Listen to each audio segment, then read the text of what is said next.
جوات الحاسو انتكاب ونكب وبانتكاس ونكس وبانقسام وعجدان ورسم ولبسه حبسه اجري مجرح من طلوع الجدار ايدينا بتسلم غير عاد اقلاع وحجار بيبات على حدود البلاد يقطع عسلاك عنده اشواق يخلي عشواك بيته هناك مجرد التفكير بوصل وظلم لا مجال في تغيير الحكم ولا تغيير في مجال الحكم بتحسب بالحكم بتعاقب بالعدم بتظلم ما بيتجاوب للحكم مظلوم رابط مظلوم. Ce qui est terrible, c'est qu'on leur laisse que ça. C'est ça. Parce que pour moi, et c'est pour ça que je trouve qu'on a une responsabilité. Parce que si un jour ils basculent vraiment là-dedans, on pourra se dire, nous, mais qu'est-ce qu'on a fait pour les empêcher? Parce que en restant, quelle porte on leur a laissé autre que cette espèce d'obscurantisme, tu vois, c'est ça. Écoutez, je vais dire quelque chose. Ah oui, de l'huile de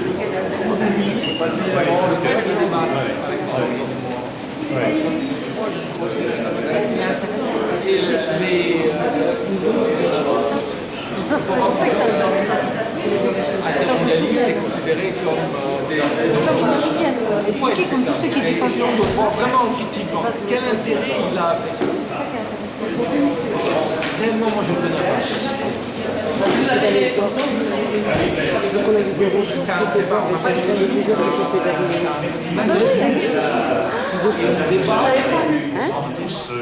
En réalité, je parle au nom d'Evelyne Robert, la présidence de notre association AFPS 21, Association France-Palestine Solidarité de Côte d'Or. Et je parle aussi au nom de l'EJFP, parce que les deux associations sont co-présentatrices de cette soirée.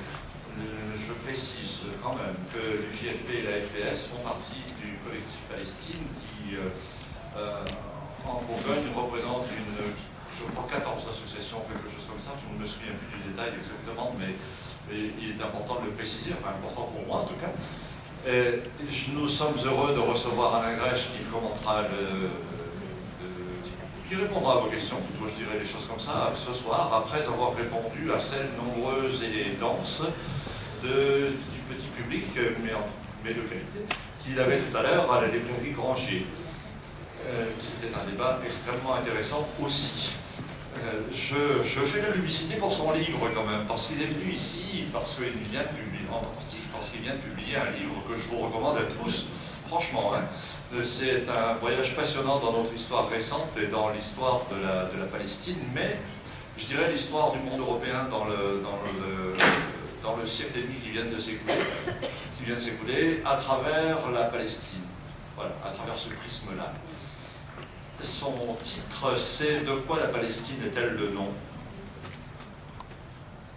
Et un titre, vous trouverez la réponse, peut-être.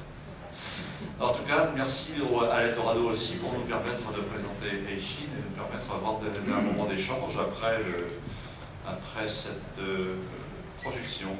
À tout à l'heure.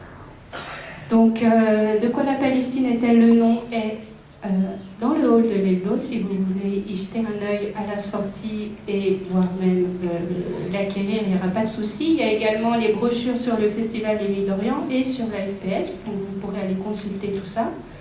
Concernant Eichin plus précisément, donc c'est un film qui est sorti en mai 2010 sur un nombre très restreint de copies, donc qui a été peu visible.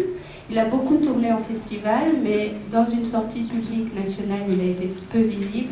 C'est un film qui a été tourné en 14 jours en février 2009, donc juste après l'opération Plomb durci, et qui évidemment parle de ça. Donc on reviendra sur ça, je pense qu'il y aura des questions autour de ça après. C'est un film de Nicolas Vadimov, donc, qui est un réalisateur suisse, qui a fait ses études à Montréal, qui est une personne très engagée dans la vie culturelle. À Genève, il a fondé l'association qui aujourd'hui dirige l'usine. Donc je ne sais pas si vous êtes moins jeune que moi, visiblement, donc vous ne connaissez peut-être pas l'usine, mais c'est un centre alternatif autogéré qui propose énormément de concerts, de spectacles, qui a un restaurant, qui est vraiment un lieu de rencontre très important dans la scène culturelle francophone des alentours, quoi. Donc c'est quelque chose de très chouette. Il est aussi musicien, il a beaucoup tourné avec un groupe de rock, voilà. Et il s'intéresse à la question israélo-palestinienne depuis pas mal de temps. Il a déjà fait un film à ce propos, un long métrage. Il fait du documentaire, de la fiction.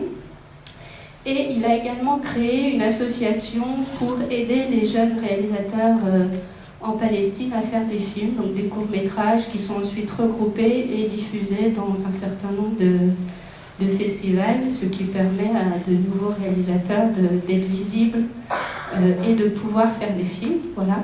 Donc concernant ce film, Eshin, ça veut dire toujours vivant. Chronique de Gaza, ça c'est le titre complet, donc ça parle tout seul, vous verrez pourquoi. C'est un film loin de la vision traditionnelle, qui propose une vision impressionniste de Gaza par touche. Voilà, vous n'aurez pas d'image choc, d'image cliché. Le propos de fond est quand même très fort, très tendu, et vous allez dériver, c'est une dérive, presque une balade, à travers la vie de ses habitants juste après l'opération Plomb durci. Donc 14 jours de tournage avec une équipe quand même conséquente, mais que vous ne remarquerez pas, parce qu'il laisse la parole se dérouler, c'est fait de beaucoup de plans séquences, il n'y a pas de voix off, comme généralement dans les documentaires. Là, il laisse la parole libre, on n'entend jamais son intervention. Et voilà, les plans séquences font que la parole se déroule, il y a très peu de montage. Donc tout ça arrive de manière très forte, petit à petit, par touche, et se dessine alors qu'on ne s'y attendait pas. Donc je vous laisse découvrir ce film-là, on pourra en parler du film évidemment plus après, et du sujet sans aucun doute. Voilà. Bonne projection à tous, et à tout à l'heure.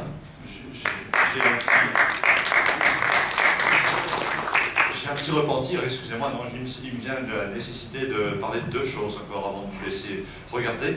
Pour ceux qui n'auraient pas le temps de rester au débat tout à l'heure, je signale que des livres d'Alain Grèche sont en vente dans le hall, qui sont des livres déposés par la librairie du Tranché, justement. Et second point, je signale aussi que toujours dans le hall se trouvera un tronc.